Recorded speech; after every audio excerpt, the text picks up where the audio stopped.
Hi எல்லாரும் எப்படி இருக்கீங்க? இன்றைக்கி ஷார்ட்ஸில் என்னன்றதை பார்த்துருவோமா? நம்ம ஷார்ட்ஸை பார்க்குறதுக்கு மேலே புதுசாக பார்க்குறவங்களா இருந்தால் சப்ஸ்கிரைப் பண்ணி லைக் போட்டு விட்ருங்க. சாயந்தரம் 5:30 மணி ஆயிடுச்சுனாலே மழை ஆரம்பிச்சிருது, இடியும் குமுறுமாவும். மாடியில் பருப்பு காய வச்சுருந்தேன், நனைஞ்சிருமேன்னு ஓடி போய் எடுத்துகிட்டு வந்துட்டேன். பருப்பு விற்கிற வேலையில் நனைய விட்டோம்னா சுத்தமாக வேஸ்ட் ஆயிரும். ஒரு 6 மணி போல் விளக்கேற்றி சாமி கும்பிட்டேன்.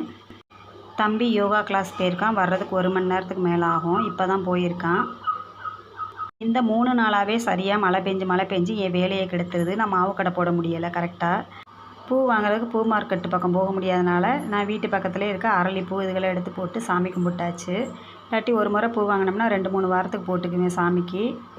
ஃப்ரிட்ஜில் கட்டி வச்சிருந்தோம்னா நல்லா ஃப்ரெஷ்ஷாக அப்படியே இருக்கும், நல்லாயிருக்கும். சாமி கும்பிட்றப்ப எடுத்து போட்டுக்குவேன்.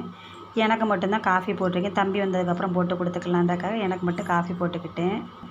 நம்ம அடுத்த ஒரு ஷார்ட்ஸில் பார்க்கலாம். நம்ம ஷார்ட்ஸை பார்க்குறவங்களுக்கு ரொம்ப ரொம்ப நன்றி சொல்லிக்கிறேன்.